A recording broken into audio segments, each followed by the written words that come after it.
ओम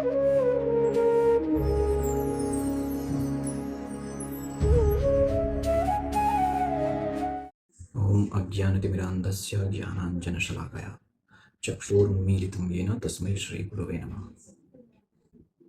नमन। बहुत बहुत स्वागत है आप लोगों का हमारे इस चैनल में जिज्ञासा मंच।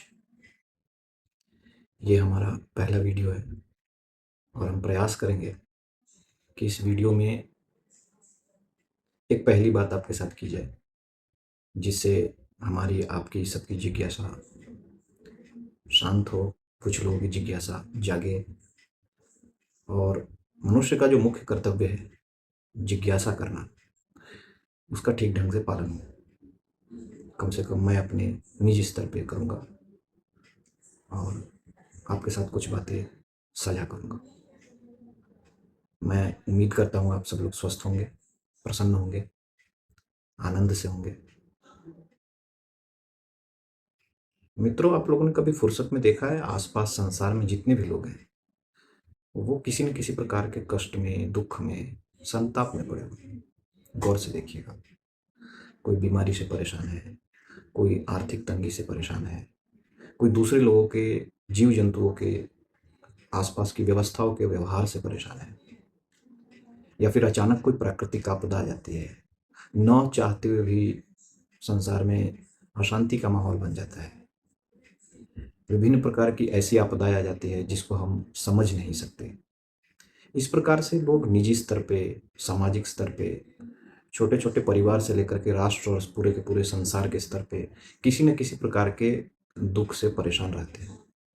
जीवन में अगर सुख भी आता है तो वो भी अंततः किसी दुख में परिणत होता हुआ दिखता है। यानी सुख दुख दोनों असल में एक प्रकार के दुख ही हैं।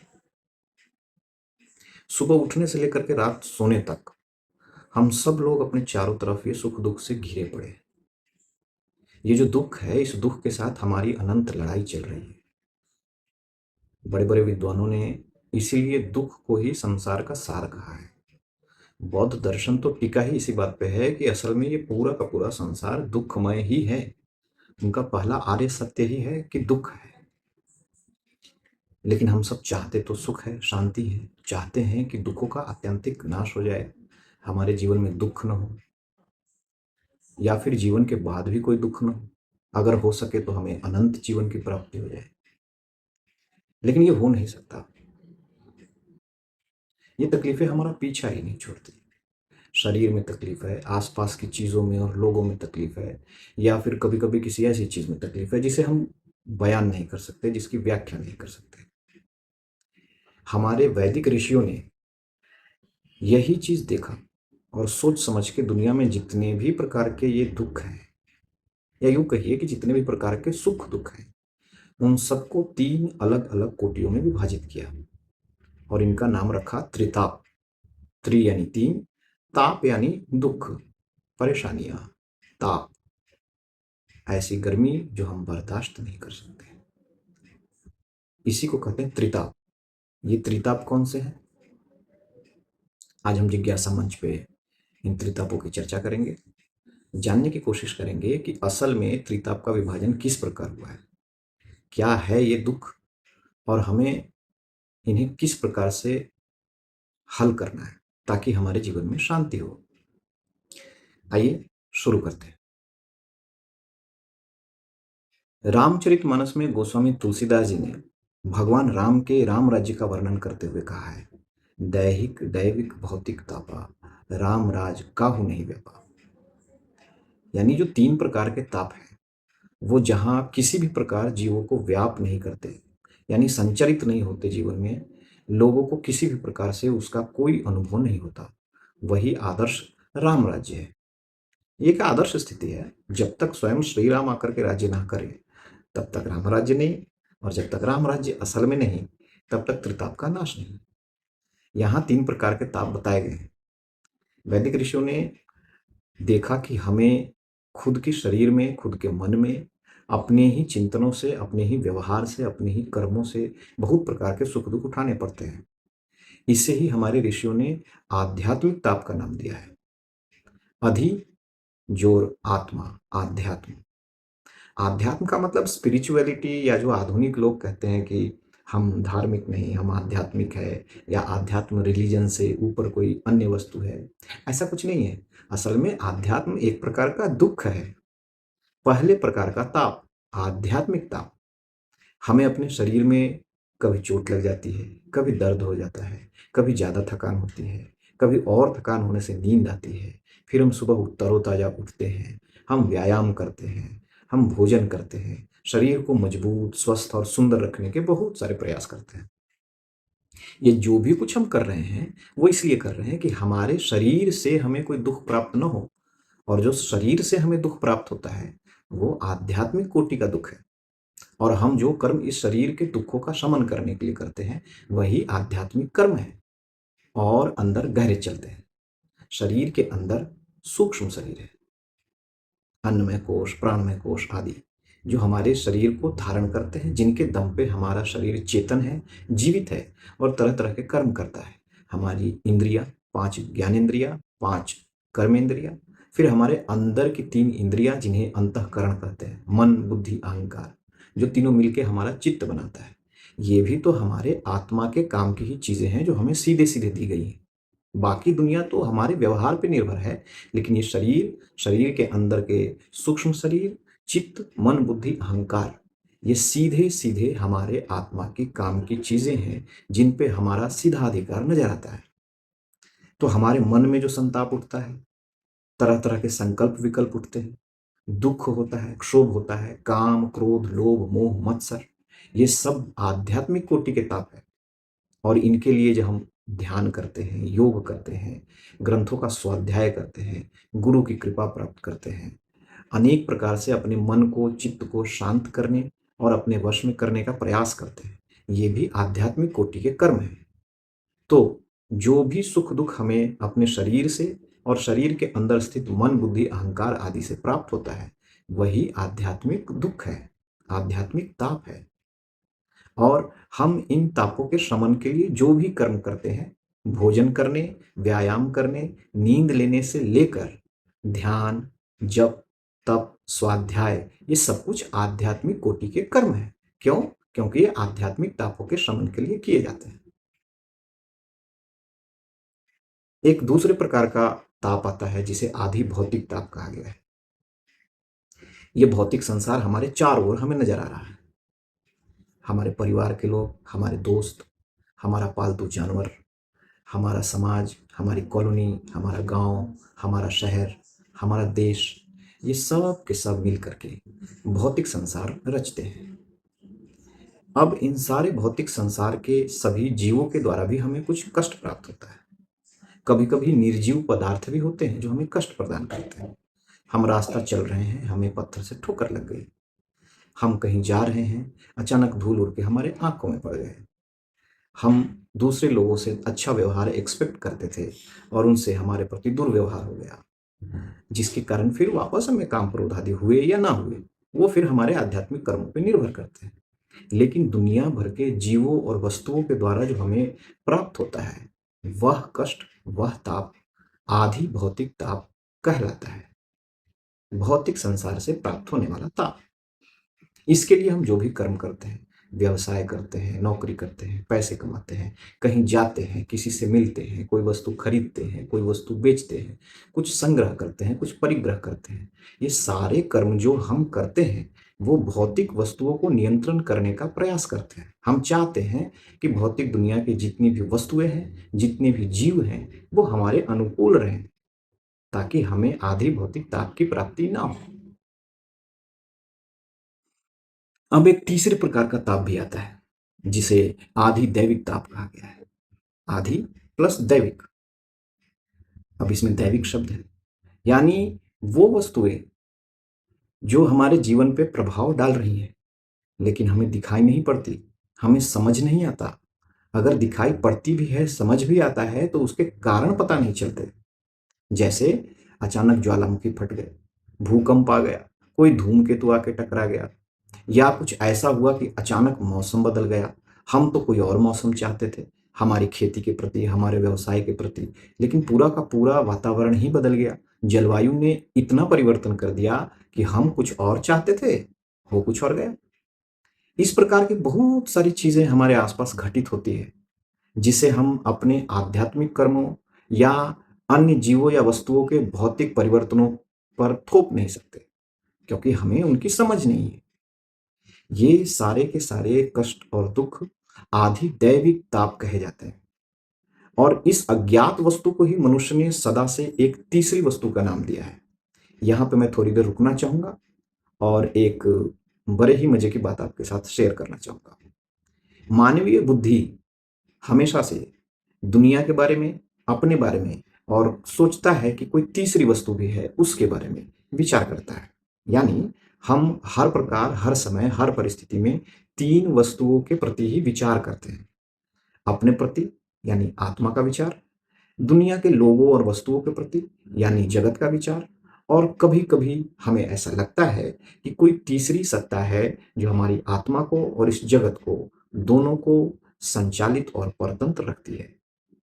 हम इसको भूत प्रेत कह सकते हैं, हम इसको ईश्वर कह सकते हैं, हम इसको शैतान कह सकते हैं, हम इसको एलियन कह सकते हैं, हम इसको विज्ञान और गणित के नियम कह सकते हैं, हम इसे धर्म कह सकते हैं, अदृष्ट कह सकते हैं। हम अपनी मर्जी से इसे कुछ भी नाम दे सकते हैं, चाहे तो आप इसे डोरमामू का नाम दे दीजिए। लेकिन हम इस तीसरी वस्तु के बारे में सोचते ही हैं। यह जो तीसरी वस्तु है वह असल में वही है जो हमें समझ नहीं आता, दिखाई नहीं पड़ता, जिसका कारण हमें मालूम नहीं। इसे ही वैदिक ऋषियों ने देव का नाम दिया है, और इससे संबंधित वस्तुओं को दैविक कहते हैं। तो जो भी दुख और कष्ट हमें ऐसे कारणों से प्राप्त होता है जिस कारण का हमें पता ही नहीं, वो आधि दैविक ताप कहे जाते हैं। और फिर हम अपनी मन की कल्पना से या गुरुओं से पूछ के या पारिवारिक परंपराओं को देख करके ऐसे कर्म करते हैं जिससे हमें लगता है कि हम देवताओं को, ग्रह नक्षत्रों को, ईश्वर आदि को संतुष्ट कर सकें। और हम पूजा पाठ करते हैं, यज्ञ हवन करते हैं, कुछ लोग बलि देते हैं, मन्नतें मानते हैं। ये सब क्या है? ये सब आधि दैविक कर्म है, ताकि आधि दैविक तापों की शांति हो सके। वैदिक ऋषियों ने बताया है कि मनुष्य जीवन में जो भी कुछ कर रहा है, असल में ये इन तीन प्रकारों के दुखों से छुटकारा पाना चाहता है। इसीलिए वैदिक ऋषि प्रत्येक मंत्र पाठ, स्तोत्र पाठ, यज्ञ कर्म के अंत में जब शांति पाठ करते हैं तो 3 बार शांति का उच्चारण करते हैं। ओम शांति शांति शांति। ये 3 बार शांति इसलिए है ताकि हम तीनों तापों की शांति करें। आध्यात्मिक ताप की शांति, आदि भौतिक ताप की शांति और आदि दैविक ताप की शांति। अब यहां से हम थोड़ा और गहरे चलते हैं। एक बहुत मजे की बात आपको बताता हूं। आदि भौतिक ताप यानी अन्य लोगों से, जीव जंतुओं से और वस्तुओं से जो हमें दुख प्राप्त होता है। पत्थर से ठोकर लग जाना, किसी से वैमनस्य या झगड़ा हो जाना, या सांप बिच्छू के द्वारा काट लिया जाना, ये सब आदि भौतिक ताप कहलाते हैं। लेकिन थोड़ा सा विचार करिए, जितने भी आदि भौतिक ताप हैं वो असल में आध्यात्मिक ताप ही है। क्यों? क्योंकि अन्य वस्तु हमारे जीवन में क्यों आते हैं? इसलिए आते हैं क्योंकि हमने ही पूर्व काल में उनकी कामना की और हमने ही ऐसे कर्म किए कि वो हमारे जीवन में आए। इसे हम पाप पुण्य की परिभाषा से समझते हैं। मान लीजिए किसी एक व्यक्ति ने ऐसे कर्म कर रखे हैं कि इस समय उसके जीवन में पैर टूट जाने का दुख उत्पन्न होने वाला है। वो रास्ते चलेगा और अचानक उसका पैर टूट जाएगा। ये क्यों होगा? क्योंकि उसने पूर्व जन्म में ऐसे कर्म कर रखे हैं जिसके फलस्वरूप उसे अभी इस जन्म में, इस स्थान पे, इस समय पैर टूटने का कष्ट भोगना पड़ेगा। यहाँ पाप और पुण्य उत्पन्न हो सकते हैं। कैसे? मान लीजिए कि मैं भी उस व्यक्ति के पास से गुजर रहा हूं। क्या मैं उस व्यक्ति के पैर टूटने का कारण बन सकता हूं? अवश्य बन सकता हूं। मान लीजिए मैंने अचानक उस पर क्रोध किया, गलती किसी की भी हो, उसका गलती हो सकता है, मेरी गलती हो सकती है। मैंने एक डंडा उठाया और उसके पैर पे प्रहार कर दिया, जिसके कारण उसके पैर में वो कष्ट उत्पन्न हुआ जो उत्पन्न होना था। लेकिन मैं उस कष्ट का कारक बन गया। उसके आधी भौतिक ताप का कारण मैं बना। अगर मैंने चुना होता कि मैं उसके आधी भौतिक इस ताप का कारण नहीं बनूंगा, तो भी उसे वो कष्ट प्राप्त होता। अब अचानक चलते-चलते किसी निर्जीव पत्थर से ठोकर लग जाती और उसे पैर में चोट लगती।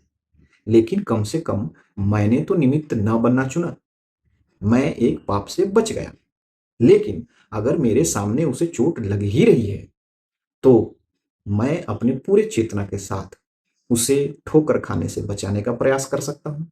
और अगर उसे ठोकर लग ही गई मेरे प्रयास करने के बाद भी, तो मैं उसे डॉक्टर के पास ले जा सकता हूँ, उसे दवाई दे सकता हूँ, उसके पैर सहला सकता हूँ, उस कष्ट को कम करने में उसकी मदद कर सकता हूँ। इन दोनों परिस्थितियों में वही कारक जो उसके पूर्व जन्म का कर्म था, अभी मेरे लिए पुण्य कमाने की एक अपॉर्चुनिटी बन गई। यानी जीवन में प्रत्येक जीव के साथ वही होता है जो उसने खुद के कामनाओं से, खुद के कर्मों से कमाया होता है। अन्य सभी जीव और वस्तु चाहे तो उसके उस सुख दुख का कारक बन सकते हैं, चाहे तो उसके विपरीत कारक बन सकते हैं, और अगर चाहे तो तटस्थ रह सकते हैं। यह हमारी इच्छा स्वतंत्र है। हमारे साथ भी जीवन में जितने भी सुख दुख होते हैं, हमें दिखता है कि फलानी वस्तु या फलाने व्यक्ति या फलाने जीव के कारण हमें ये दुख हुआ। नहीं, वह दुख असल में हमारे ही पूर्वकृत कर्मों के कारण हमें मिला है। उस व्यक्ति, उस जीव, उस वस्तु ने उस दुख का कारण होना चुना है। वो चाहता तो उस दुख का कारण नहीं भी बन सकता था। वो असली कारण है ही नहीं। असली कारण हमारे कर्म ही हैं। इसलिए जितने भी आधि भौतिक ताप हैं, वो भी असल में आध्यात्मिक ताप ही हैं। अब हम एक तीसरी वस्तु यानी आधि दैविक ताप के बारे में बात करते हैं। जितने भी आधि दैविक ताप हैं, वो भी असल में आधि भौतिक ताप ही है। कैसे? आग लग जाना, ज्वालामुखी फट जाना, भूकंप हो जाना। शुरू-शुरू में जब मनुष्य अज्ञानी था, तो उसे मालूम नहीं था कि इसके पीछे भौतिक कारण क्या है। अगर उसे भौतिक कारण पता होता, तो यह भी भौतिक ताप ही कहा जाता। लेकिन चूंकि उसे कुछ पता न था, इसलिए उसने आग को, धरती के भूकंप को भगवान का या देवता का नाम दे दिया। स्वयं देखिए, ऋग्वेद में सबसे पहली ऋचा अग्नि के लिए ही है। मनुष्य के द्वारा समझा गया सबसे पहला ऋत अग्नि ही है। अग्नि वो पहली वस्तु है जिसे मनुष्य ने इस धरती पे भय से या सुख से या कामना से डिवाइन यानी दैवी समझा होगा। भय से कैसे? आग जलाती है, इसलिए आग से भय होता है। लेकिन आग अंधकार में प्रकाश देता है, और आग हमें जंगली जानवरों से बचा भी सकता है, इसलिए वो सुख भी प्रदान करता है। या आग के कारण हमें चीजें दिख सकती हैं, तो हमें ज्ञान भी प्राप्त होता है। आग के इन गुणों को देखकर मनुष्य ने सबसे पहले अग्नि को भगवान समझा। लेकिन अचानक हमारे समाज में दो लोग उत्पन्न हुए, राजकुमार पुरुरवा और ब्राह्मण बालक नचिकेता। राजकुमार पुरुरवा एक प्रेमी दीवाना, लेकिन उसने अपने उसी दीवानेपन में ये खोज निकाला कि मनुष्य स्वयं आग कैसे बना सकता है, कैसे बुझा सकता है, किस प्रकार अग्नि को एक भौतिक तत्व के समान अपने हाथों में ले सकता है। आगे नचिकेता ने अग्नि की ऊर्जा, उसके अंदर की आध्यात्मिक शक्ति, उसके अंदर भौतिक शक्ति, उसके अंदर दैविक शक्ति, तीनों को अलग अलग देखा। तीन प्रकार के अग्नियों के बारे में ठीक से समझा और अग्नि को उसके देवता से अलग कर दिया। जो अग्नि अभी तक परम परमात्मा भगवान थी, वो आग अब दो हिस्सों में बट गई। जो चीजें समझ में आ गई वो भौतिक पदार्थ थे, और जो चीजें नहीं समझ में आई वो एक सामान्य देवता रह गया। यानी आग एक भौतिक पदार्थ के तौर पे भी है, और अग्नि नामक एक देवता भी है। वह देवता कौन है? असल में वह देवता भी एक जीव ही है, जो पूर्वकृत पुण्य बल से इस समय अग्नि नामक तत्व का अधिष्ठाता बना हुआ है। प्रत्येक मनवंतर में अग्नि और उस अग्नि का देवता बदल जाता है। ये सब ज्ञान होने के बाद अब अग्नि सिर्फ एक भौतिक पदार्थ रह गया। यानी जो हमें आधि दैविक ताप दिखता था, वो तो अब एक आधि भौतिक ताप है। इसीलिए मैंने शुरू में कहा कि जितने भी आधि दैविक ताप है, वो भी असल में आधि भौतिक ताप है। लेकिन अब फिर से इससे पहले कहे गए एक वक्तव्य को ध्यान में रखिए कि जितने भी आधि भौतिक ताप है, वो भी आध्यात्मिक ताप ही है। अग्नि के उदाहरण से वापस समझते हैं। अग्नि में जो भौतिक पदार्थ है यानी आग, वो तो आज मनुष्य के काबू में आ चुका है। मनुष्य न सिर्फ माचिस की तीली जलाता है, लाइटर जलाता है, बल्कि बड़े बड़े इंजन और न्यूक्लियर बॉम्ब और रॉकेट, हर जगह उसने ऊर्जा और अग्नि पे कब्जा करने का प्रयास कर लिया है और हम सफल भी होते जा रहे हैं। इस प्रकार हमें दिखाई पड़ता है कि अग्नि नामक भौतिक तत्व आधि भौतिक कारक है हमारे तापों का, और चूंकि वो भी हमारी कामनाओं के कारण ही हमारे सामने आता है और हमारे ही कर्मों के द्वारा रिएक्ट करता है, इसलिए ये आधि भौतिक कारण भी असल में आध्यात्मिक ताप की श्रेणी में ही आता है। लेकिन जो अग्नि देवता है, जो इस अग्नि भौतिक पदार्थ का अधिष्ठाता माना जाता है, वह कौन है? उसे तो हम आज भी नहीं जानते, इसलिए उतना भाग तो अभी भी आधिदैविक रहेगा, है ना? नहीं नहीं, कोई एक जीव था पूर्व कल्प में, जिसने यह इच्छा की कि अग्नि नामक पदार्थ के सभी शक्तियों पे, सभी कारणों पे, सभी कार्यों पे और उसके सभी ऋतों पे वह पूरी तरह शासन करना चाहता है। यह उसकी कामना थी। उस कामना के लिए ही उसने बड़े बड़े कर्म किए, साधनाएं की, और अंततः उसका पुण्य बल इतना बढ़ा कि इस मनवंतर में उसे अग्नि तत्व के अधिष्ठाता देवता का स्थान दिया गया। यानी वह देवता भी असल में एक जीव ही था और एक जीव की कामना ही उसे आज के समय में अग्निदेव बनाती है। तो वह आधि दैविक तत्व, वह आधि दैविक ताप जो आज भी हमारे पल्ले नहीं पड़ता, वह भी असल में एक जीव और उसके कामना का ही प्रतिफल है। इसलिए आधि दैविक ताप भी प्रत्येक परिस्थिति में मूलतः आध्यात्मिक ताप ही सिद्ध होते हैं। इसलिए हमारे वैदिक ऋषियों ने सोच समझ के कहा कि अगर हम आध्यात्मिक ताप का शमन कर ले तो आधि भौतिक ताप और आधि दैविक ताप, इनका भी शमन हो जाता है। एक और उदाहरण से समझिए। हम अपने समाज में बहुत सारे लोगों को ज्योतिष प्रैक्टिस करते हुए देखते हैं। कुछ ज्योतिषाचार्य होते हैं, ज्योतिष शास्त्री होते हैं। ये लोग ज्योतिष शास्त्र के इतने बड़े जानकार होते हैं कि ग्रह नक्षत्र और देवी देवताओं की स्थितियां आपको बताते हैं और यह भी बताते हैं कि उनका आपके जीवन पे क्या प्रभाव है और आप उन प्रभावों को कैसे बदल सकते हैं। आप पूजा पाठ करते हैं, अंगूठियां पहनते हैं, यज्ञ कराते हैं, यंत्र आदि रखते हैं। क्यों? क्योंकि आपको लगता है कि जितने भी ग्रह नक्षत्र आदि हैं और उन ग्रह नक्षत्र आदियों के जो भी अधिष्ठाता देवता हैं, उनका प्रभाव आपके जीवन पे पड़ रहा है।